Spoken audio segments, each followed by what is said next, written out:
We run, we win. Hello guys, I'm James, and today we're going to talk about who really wrote the Constitution, because guess what? There's been a lot of lies in academia saying that all the founding fathers were deists. I did some research, I could only find out about 4 of all the people involved in the starting of the United States of America who were deists. So academia, you can go ahead and quit lying to the kids. If you hate God, you might as well just say you hate God instead of trying to pretend that the United States was not founded by Christians. So, who really wrote the Constitution of the United States of America? First of all, the U.S. Constitution has 4,400 words. It is the oldest and shortest written constitution of any major government in the world. Praise the Lord! So, this is the oldest and the shortest. Now, of the 55 delegates, this took some research, guys. Of the 55 delegates, writer-wise, 9 were Christian and 1 was Christian deists.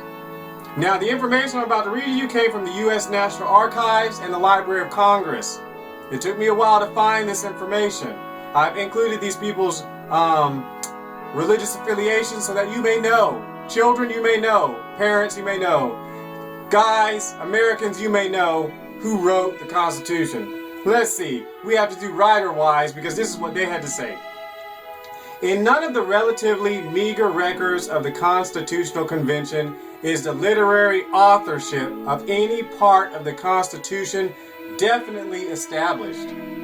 The deputies debated proposed plans until, on July 24, 1787, substantial agreement having been reached, a committee of detail was appointed that drafted the detailed Constitution, consisting of John Rutledge, an Episcopalian of South Carolina, Edmund Randolph, an Episcopalian of Virginia, Nathaniel Gorham, a Congregationalist of Massachusetts, Oliver Ellsworth, a Congregationalist of Connecticut, and James Wilson, an Episcopalian of Pennsylvania, who on August 6th reported a draft which included a preamble and 23 articles embodying 57 sections.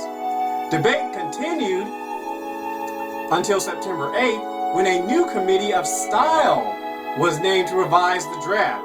This committee included William Samuel Johnson, an Anglican Episcopalian of Connecticut, Alexander Hamilton, a Christian of New York, Gouverneur Morris, an Episcopalian of Pennsylvania, James Madison, a Christian deist of Virginia, and Rufus King, an Episcopalian of Massachusetts, and they reported the draft in approximately its final shape on September 12th.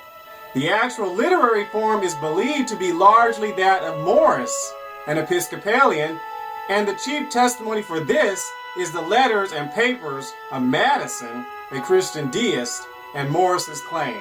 That is from the U.S. National Archives, archives.gov.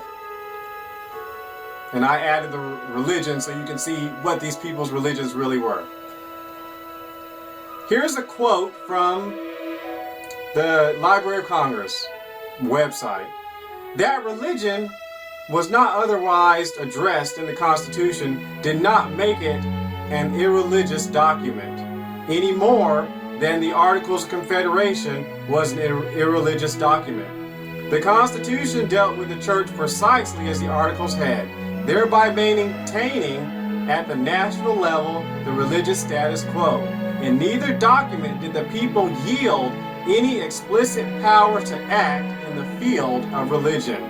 But the absence of express powers did not prevent either the Continental Confederation Congress or the Congress under the Constitution from sponsoring a program to support non-sectarian religion.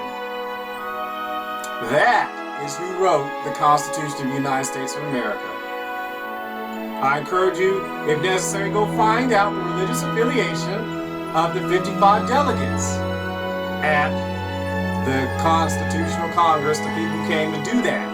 And you will find out who really wrote and had imparted the Constitution of the United States of America, whose motto is, "In God We Trust." Live, move, be.